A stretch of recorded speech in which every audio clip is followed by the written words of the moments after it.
Hi hello నమస్తే. నేను మీ కట్ట కార్తీక్. తిరుమల తిరుపతి లడ్డూలో కల్తీ జరిగింది అనేది దాదాపుగా తేలినట్టు సమాచారం. దీని మీద ఇప్పటికే సుప్రీంకోర్టు నియమించినటువంటి స్విఫ్ట్ దర్యాప్తు చేస్తా ఉంది. ఇప్పటికే 5గురిని అరెస్ట్ చేయడం జరిగింది.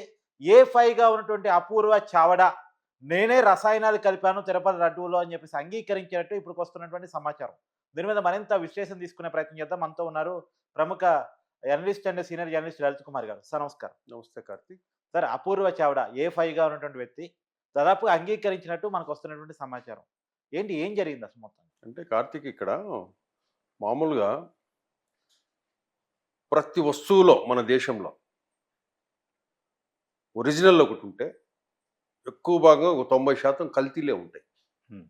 ఏ పదార్థం అన్నా తీసుకోండి, హ్మ్. కల్తీలే ఉంటాయి. ఇక్కడ ఏంటంటే ఈ అపూర్వ చావడ వాళ్ళు వ్యాపార పరంగా నెయ్యిల్లో కల్తీలు జరుపుతూ ఉంటారు. అది మనకు అందరికీ తెలిసిందే. కానీ తిరుమలకిచ్చే నెయ్యిలో కల్తీ చేయటం అనేది అది దుర్మార్గమైన చర్య. అతను కూడా మనం అపూర్వ చావడ అంటున్నారు కాబట్టి హిందువే అనిపిస్తుంది మనకు కూడా. Vaishnavi dairy director. అతను హిందువు కూడా. అటువంటిది మనం శ్రీ వెంకటేశ్వర స్వామి ప్రసాదానికి మనం నెయ్యి సప్లై చేస్తున్నామంటే వాస్తవం చేయకూడదు. అలాంటి వాళ్ళు చేయరు. ఎందుకంటే దేవుడికి ఇచ్చేది కాబట్టి. మనిషి అనేవాడు ఎవడు కూడా ఎంత వ్యాపార దృక్పథం మైండ్ సెట్ ఉన్నప్పటికీ దేవుడికి ఇచ్చే దాంట్లో మాత్రం మనిషి కొంచెం భయభక్తులతోనే మంచి క్వాలిటీ ఇవ్వాలని చూస్తారు. కానీ ఇక్కడ తిరుమలకిచ్చే నెయ్యిలోనే రసాయనాలు నేను కలిపానని చెప్పేసి ఇతను చెప్పినట్లు మనకు ఇన్ఫర్మేషన్ అందటము. సరే, అతను వ్యాపారస్తుడు, సరే కలిపి ఉంటారు అనుకుందాం. ఈ ఈ కల్తీకి సంబంధించిన నెయ్యిని అక్కడ అప్రూవ్ చేసింది ఎవరు? వీటికి ఆర్డర్ పెట్టింది ఎవరు? ఈ టీటీడీలో ఉన్న సూత్రధారులు ఎవరు, పాత్రధారులు ఎవరు? ఇప్పుడు బయటపడాలి. సరే, అపూర్వ చావడ కంపెనీలు ఏదో వ్యాపారయుతంగా చేశారు అనుకుందాం. వాటిని వీళ్ళు ఎట్లా అప్రూవ్ చేశారు? ఆ కంపెనీలకే ఎందుకు ఇచ్చారు? ఇక్కడ ఈ నెయ్యి కంపెనీలకు సంబంధించి వీళ్ళేమన్నా టీటీడీకి సంబంధించిన అప్పట్లో అధికారంలో వైసీపీ పార్టీకి సంబంధించిన వ్యక్తులకు కమిషన్లు ఏమన్నా ఇచ్చారా? దాన్ని ఎట్లా యాక్సెప్టెన్సీ తీసుకున్నారు? ఎన్ని ట్యాంకులు దేవుడికి ఇచ్చారు 5 సంవత్సరాలలో? ఆ వివరాలు కూడా తీసుకుంటే వీళ్ళని దీని తర్వాత ఇక్కడ ఎవరైతే టీటీడీలో అప్పుడు వైసీపీ అధికారంలో ఉన్న కీలకమైన వ్యక్తులు పర్చేస్ డిపార్ట్మెంట్ కానివ్వండి, దాన్ని రికమెండ్ చేసిన వాళ్ళు కానివ్వండి, దాన్ని అప్రూవ్ చేసిన వాళ్ళు కానివ్వండి, వీళ్ళందరినీ కూడా ఇమ్మీడియట్గా అరెస్ట్ చేయాలి. అరెస్ట్ చేసి వాళ్ళను ఆ ఇన్ఫర్మేషన్ లాగి భక్తులకి క్లియర్గా ఏం జరిగింది అనేది చెబితే అప్పుడు మనం ఈ కల్తీ లడ్డు ఇష్యూను క్లోజ్ చేయొచ్చు కార్తీక్. ఇప్పుడు ఒక నిజమే సార్, మనం రోజువారీ వాడే పాల ప్యాకెట్ కానీ నెయ్యి ప్యాకెట్ కానీ ఇవన్నీ కల్తీ అవ్వబోతున్నాయి, రసాయనాలు కలుస్తున్నాయి అనేది కొంత మనకు కూడా ఐడియా ఉంది.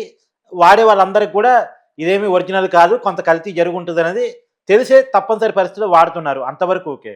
కానీ దేవుడికి ఇచ్చే దాంట్లో కూడా కల్తీ చేశారంటే ఇక్కడ చాలా వ్యాలిడ్ పాయింట్ ఏంటంటే బోలేబాబా డైరీ నుంచి ఎక్కువ రేటుకి కొని తక్కువ రేటుకి వీళ్ళు టీటీడీ సప్లై చేశారంటే ఇక డబ్బులు కూడా కాదు ఇంపార్టెంట్, ఇంకేదో కుట్ర దాగి ఉందని అనుమానం కూడా కలుగుతూ ఉంది.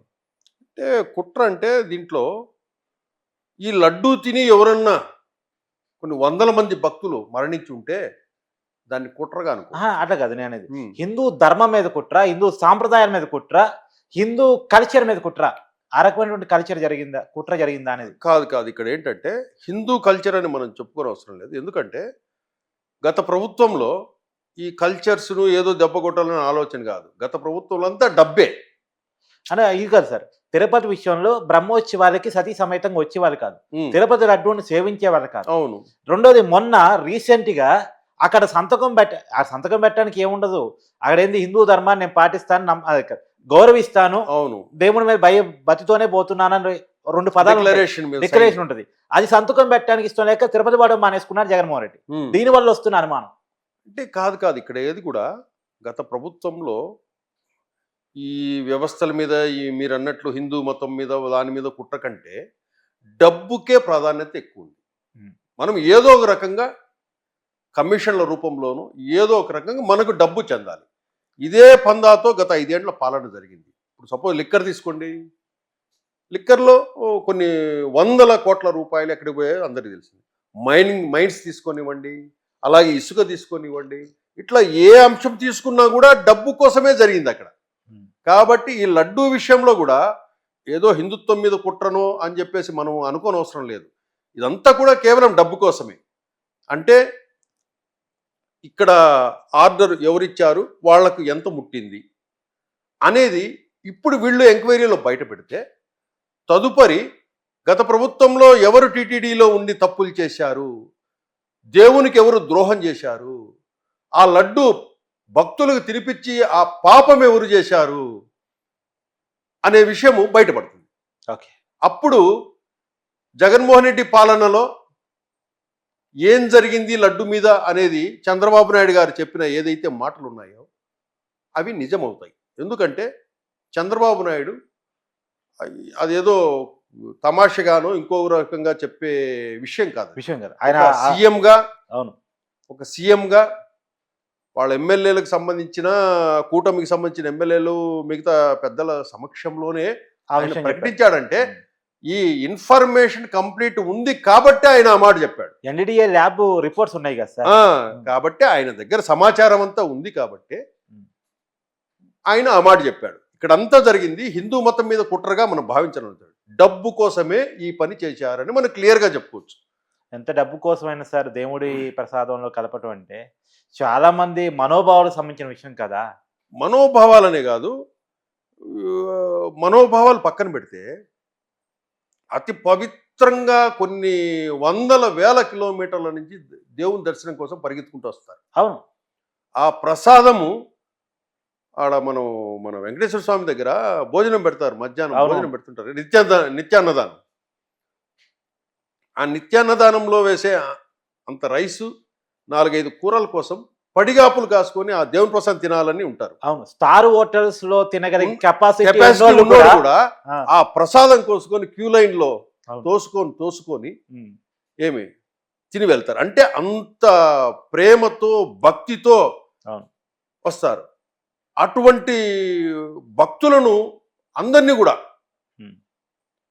వెంకటేశ్వర స్వామి భక్తులు ఎంతమంది అయితే ఉంటారో అందరినీ కూడా గత 5 ఏళ్లలో ఎవరైతే దర్శనం చేసుకొని ఆ ప్రసాదం స్వీకరించారో ఆ ప్రసాదాలు మనం తీసుకెళ్ళి పక్కింటోళ్ళకు కూడా ఇస్తాం మళ్ళీ. అవును అవును.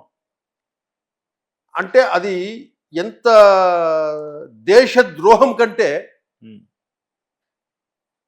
ఎక్కువగా చెప్పుకోవచ్చు. అన్ని కోట్ల మంది భక్తులను ఈ కల్తీ లడ్డు ద్వారా వాళ్ళ విశ్వాసాలను దెబ్బతీయటం, వాళ్ళ ప్రేమను, దేవుని మీద ఉన్న ప్రేమను, వాళ్ళ నమ్మకాన్ని ఈ లడ్డు ప్రసాదం ఇచ్చి మీరు ద్రోహం చేసినట్టే లెక్క.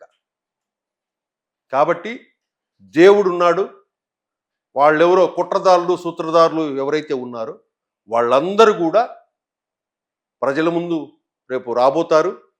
వాళ్ళకి ఖచ్చితంగా శిక్షలు పడతాయి.